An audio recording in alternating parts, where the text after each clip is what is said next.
Coming up, we've got a guest who brings a whole lot of sparkle, whimsy, and wow factor wherever she goes. Her stunning headdresses, yes, those show-stopping creations, draw inspiration from the glitz of vaudeville, the glamour of old Hollywood, and the vibrant energy of carnival. Please welcome to the Inspiration Plays, Megan Maberry. Hey, welcome to the show. Hi, thanks for having me. I'm so happy you're here. Megan and I actually haven't talked, even though you've been in the program for a year. I'm not sure if I want that on the podcast, that I don't talk to my clients. Why is that? Why do I never see you? Is that because you're teaching all the time? Most of what I do is with my pod because I have to wait till I'm out of school. So most of everything I'm watching is not real time, and that's why. Yeah. Okay. So let's start there because Yeah. I have you on for a few reasons. Yeah. One is I love your headdresses. I'm always showing people your stuff. Megan Maberry, who, by the way, I just love her stuff. I was like, you got to see this. This is my client. She's from Galveston, Texas, and she does all these cool things. It's like the new Mardi Gras down there, right? Actually, it's been around a really long time. We have the third largest Mardi Gras in the U.S., Oh only my behind gosh. New Orleans and Mobile. So, Wow. yeah. Wow. But I did remember reading very recently in the New York Times how cruise ships are stopping there more. Like that's a reason it's growing as a town. Is that right? Yeah, I think probably has something to do with it. We do have a port there, and cruise ships are constantly in and out. So yeah, that probably contributes to it. I just love that I'm having someone on the podcast, an artist who's not just a painter. Super fun to see that. And the other reason I'm having Megan on is because she is one of our successful incubator members. And one of the things people are always asking me is, can you learn from this program? Or can you make this program work even if you have a full-time job? And you're somebody who has done just that. Although you told me right before we hit record that, what's going on with that? So today I turned in my separation letter to my school district. I'm going to move forward full time and make this thing happen. Great. All right. Let's start with the first thing that you mentioned were the pods. And in case we have any listeners who are brand new to the podcast and have no idea about the incubator, what I'm talking about. So the incubator is my group coaching program for artists of all different kinds. These accountability pods so that artists could meet in small groups of 5 or 6 people, 5 or 6 artists. They meet with the same people every week, the same time, same day of the week. And I would love to hear from you how your experience has been with that. I think I came into your program right around the time you were starting that. And since I've really committed to that, showing up to that every single Wednesday, things have really changed. All right. Tell us about why that is. What is it that you get out of it? How many people? What kind of artists are there? Tell us everything. Mention it all. Well, there's something about being in a group with other creative-minded people. We can bounce ideas off of each other, even though none of us do the same thing at all. And we're all in very different parts of our journey, but we can all still help each other out. And I think one time you said you had a book launch committee that would come and support you when you launched your book. And we've just decided to be that for each other. So anytime we do something, we show up, we click the like, we all subscribe to each other's emails. I've showed off to my art students the artwork of some of the people in my pod. So I just really look forward to that every week. And it keeps me accountable because I don't want to be the person who showed up and didn't do anything or not have anything to talk about. So I think it's really important.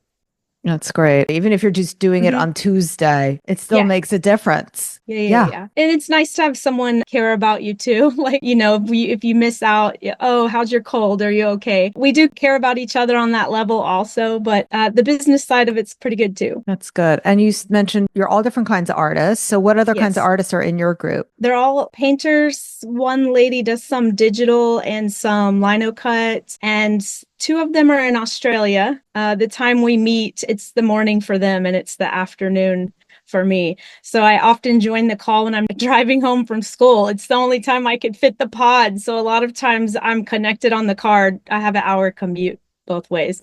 So I do the chatting on the commute sometimes. Oh, that works out for you. Yeah. Like that's your drive home. Now, once you're not commuting, it'll be, Oh, oh, I'll you're be making tuning dinner into or yeah. everything live, all of Okay. the Ask Miriam anythings. I'll be there bugging you. Okay.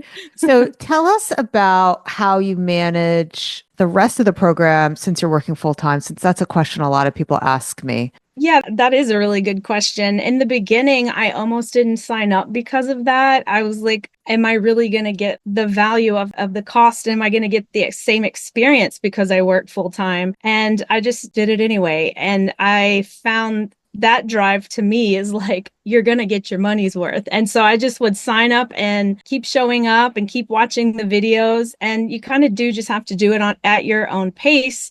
So, that might be 2 nights a week. And then on a Sunday, on my mobile device when I'm traveling, I just have to squeeze it in. And it's interesting to me. So it makes me happy to do it. Okay, Megan, take us back now to a year ago, where Okay. you were at before you joined this program, because a lot of people, I bring them onto the podcast and they're sharing their success. And it's so easy for the listeners to think, well, that worked for her, or she was always successful.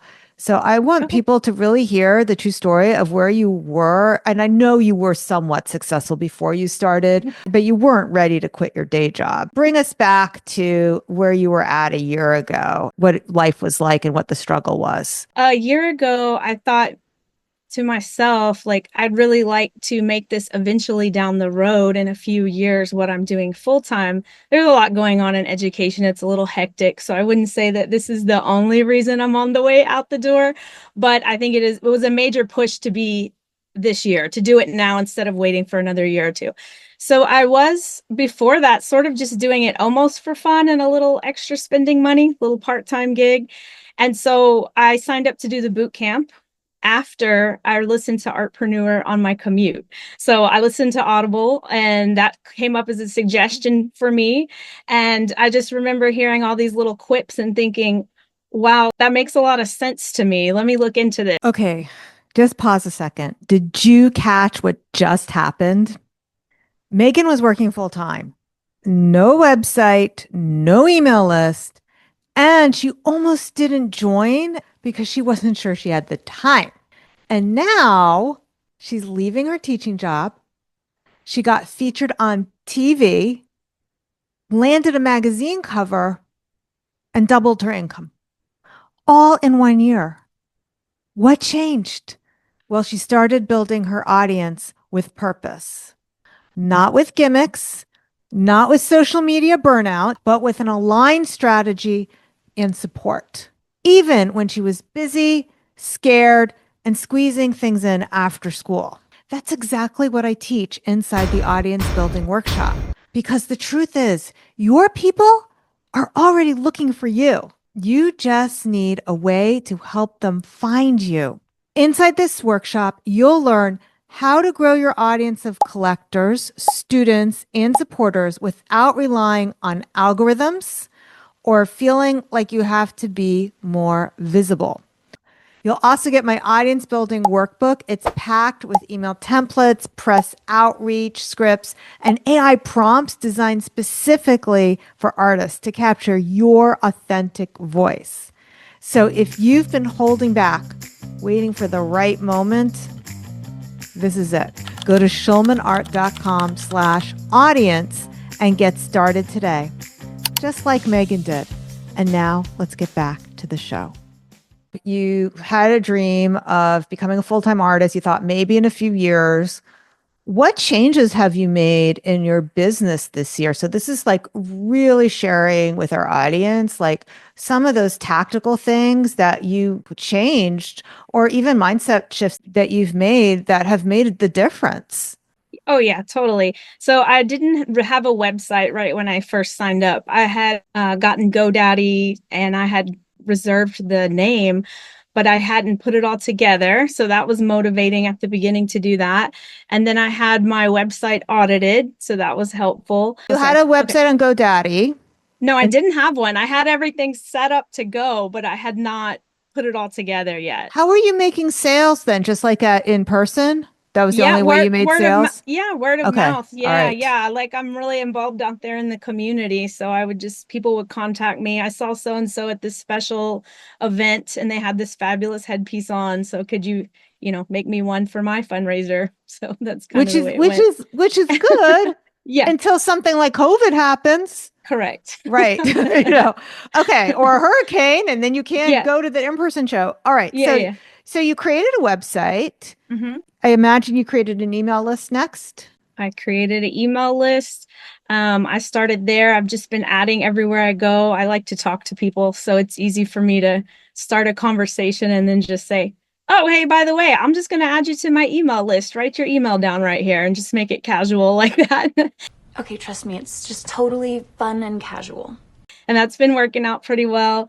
I would say the part I didn't know that I needed until I got into it was listening to the coaching with Sean. That never even crossed my mind to worry about that aspect of building a business. Yeah, And let's so, talk about Sean because yeah, just this morning, Addie, who is on my team, it used to be Anna would monitor that Zoom call. yeah. And recently we switched it to Addie to monitor the Zoom call. And this morning she came into the team meeting and she was like, oh my gosh, the last one was so emotional. And Miriam, you don't talk about it enough. And people have to know about this because somebody in there was crying and everybody was being so supportive. And so Sean Roney is our resident mindset coach. She meets with the incubator members twice a month. I don't go in and babysit because I figure it's kind of like having two parents. You want to talk to the other parent without the first parent interfering. And she also has a very different approach from what you know on from me. I'm talking to a listener right now. For the listener in the podcast, they know I'm like this New York, no nonsense, just let's kick some ass. And Sean has a much more nurturing approach. Would you agree with that? I agree with that completely. And I also have to watch those later. I never get to watch those live. So I'm not even interacting with her. Most of the time, I'm just listening. And people are even doing different things than me, but just the model of it applies to things. And I find myself thinking about that even in my personal life. So it's been Yeah. beneficial too. Yeah. I'm glad you said that because it's not a lot of people when they join a program, they think, oh, am I going to get value if I can't attend live? Like I live in Europe or I live in Australia or like you, I work full time or what time is it? I have bridge that day or whatever. And I can promise you with the mindset calls, it almost is more powerful to watch somebody else get coached than to get coached yourself. Because when you're the one being coached, you can't really even see what the problem is. But when it's somebody else, you're like, oh, yeah, that sounds like me. And you're able to see it a little. Am I right about that? Yeah, you can think about it a little more in depth and not worried about being nervous and being on the spot. Exactly. Right. So I belong to a mindset coaching program through Brooke Castillo, who doesn't run it anymore. But that's how I found Sean Roney. For years, I never got coached live. I only watched it. I think I was too afraid that one of my artist students would be watching me. Like, and I didn't want them, like, I don't know why I had that paranoid fear. Anyway, okay. So what are some of the things that I know you're not getting the coaching personally, but what are some of the things that you have learned through Sean Roney's calls that have helped you either personally or professionally? Just definitely to reframe things, your mindset towards things. Something might seem really awful and upsetting to you, but then getting to the bottom of what is actually upsetting, it just brings your anxiety level down. And then you can focus on what's really important. Yeah. And also like really being able to look at something that realizing that it's not a fact, that it's just a thought. Yes, like for example, I had a really hard time convincing my own self that I was an artist, even though everyone around me my entire life has told me that I'm an artist. I mean, starting in the third grade, like the teacher would ask me to draw things for the field day t-shirts. Like I've just always been creative. And I don't know why I couldn't wrap my mind around that until the last 2 years or so. And then just listening to her calls really just made it, I am the one telling myself I'm not an artist, not the rest of the world. So that really helped break through that for me. All right. I do want to spend a few minutes here just discussing your art. These headdresses are insane. They're insane. So there last year you had the cicada Yeah. headdress. Oh my God. People must have gone nuts over those. I made quite a few of those, and I never really make the same thing twice. So even if you ran into someone else in their cicada headdress, yours would be different too. So Yeah. yeah. There was also the queen bee headdress. Yeah. Yeah, yeah. That was gorgeous. It had like chains and it was Yeah. Some netting and beyond. jewels. Yeah, yeah, yeah, yeah. I think at first I was just making things for Mardi Gras, and then I thought, I could be doing this all year long. Stuff's always happening. Galveston's a festival town. We're right near Houston, so It's not just for Mardi Gras. When I yeah. was at a writers conference and I was sharing the headdresses, there was a woman there who has a gay daughter who was saying, my daughter would totally buy this because of she likes to go to balls and wear these types of things. So Mhm. there is definitely a need for it. I think also in terms of people who like Kentucky Derby or just people who want to look really cool. It's Yeah, like, anybody who wants to look cool, totally inclusive. I have everyone you can ever imagine come to my workshops, and that's really fun and special. Everyone can customize their headpieces to match their personalities.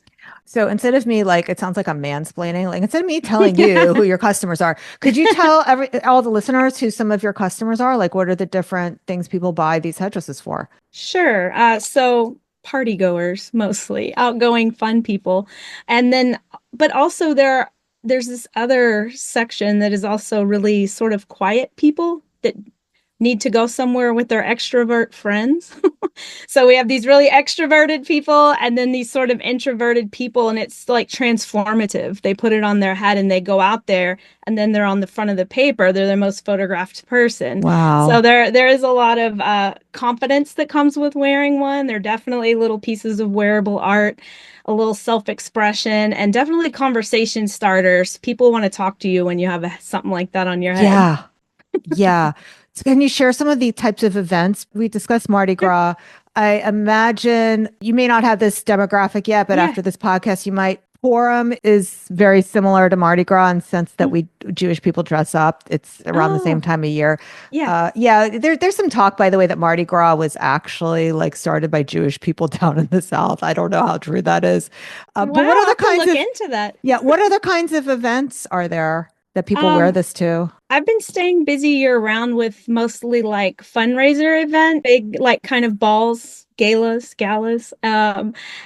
because they usually have a theme. And so a lot of times they'll have people who are on the committee of these fundraiser events. They'll reach out and want to do either a workshop where everyone can be creative together and getting ready for an event. Like our junior league made Mardi Gras masks for their Truman Capote themed event. So they all came together and made. And then, like, we have our farmers market in Galveston. They have a big okra fest. So, like, it's a festival town. Something's happening all year long. Shrimp festival. So, I Oh, mean, like, amazing. yeah, there's just something always, always, always going on. And, Galveston's treated me really well. And I think now I'm ready to stretch my legs and my arms and move around a little.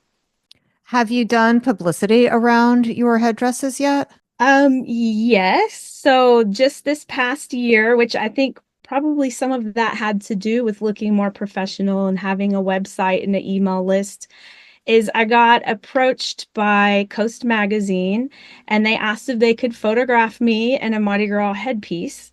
And so we arranged it to go to a float barn where they store the floats out of season.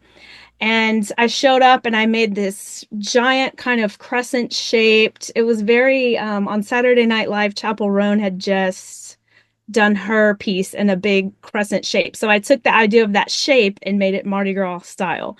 And I showed up to that shoot, and I should have known something was going on. They had a few people holding lights and a bunch of people were there. And then they called me right before the issue came out and they said, "Oh, we want to tell you you're going to be our cover this month." So not Wow. only they wrote a feature about my business, and I mean, it's a really nice piece. And then the cover was amazing. And it's a very fancy magazine with like really nice paper quality. You know what I mean? Yes.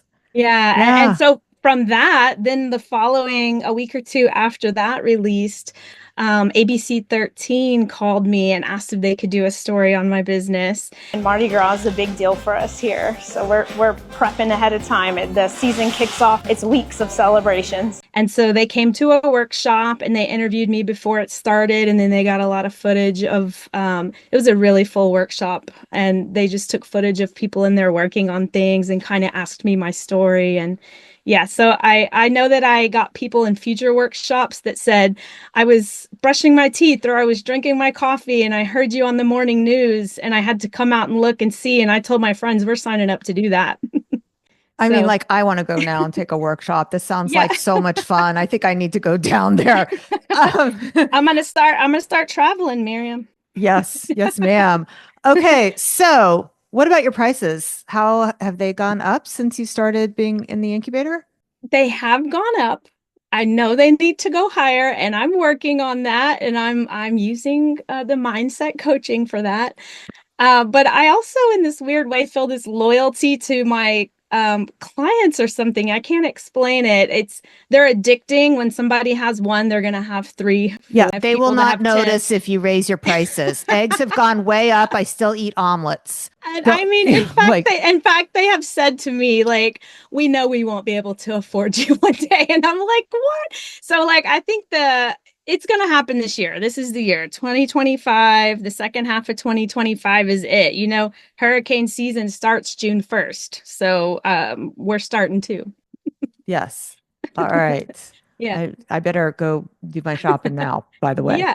Yeah, all right. Because all my favorite people listen to me and they said, "Well, I read what you said about raising prices." And I'm like, "Yeah, but you're not supposed to charge me more." Like, Yeah. Yeah. Exactly. okay, so anything else you want to share in terms of a big change you've made in terms of your business? I would I would say something that is important probably is just being out there in the community and giving back and volunteering.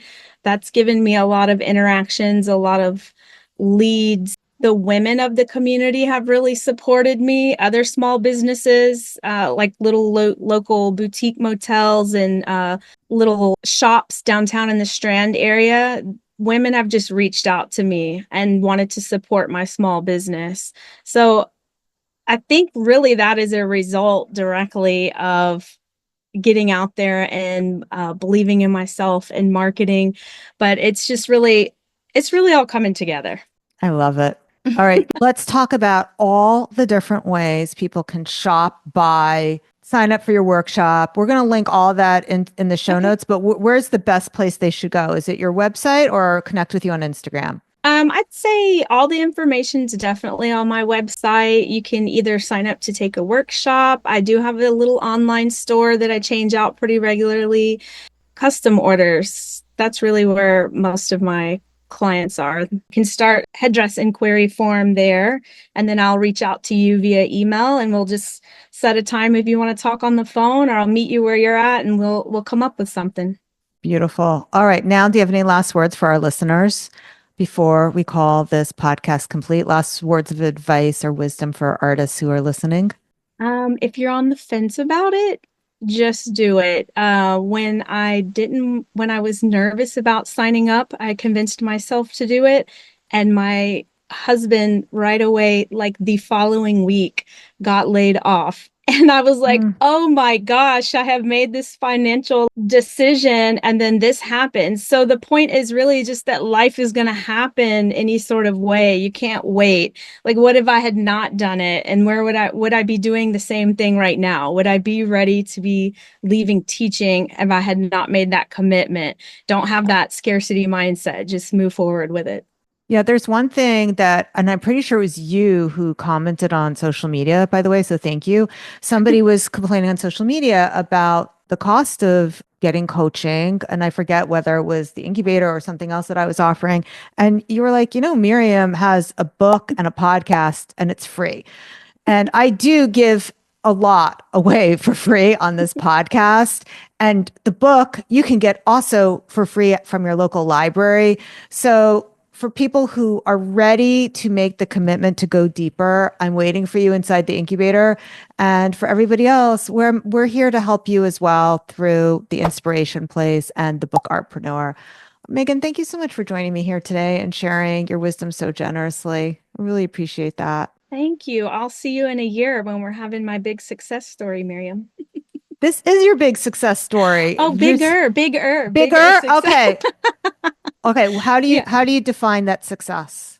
Well, I'm going to be traveling doing workshops. I haven't figured it out yet, but it's going to happen. Okay. When you double your income, when you retire your husband. Exactly. Let's dream really big. Yeah. We're dreaming big. Okay. You go, you do it. And I'll see you in a year. All right, everyone. Thank you so much for joining me here today. I'll see you same time, same place. Until then, stay inspired. Bye for now.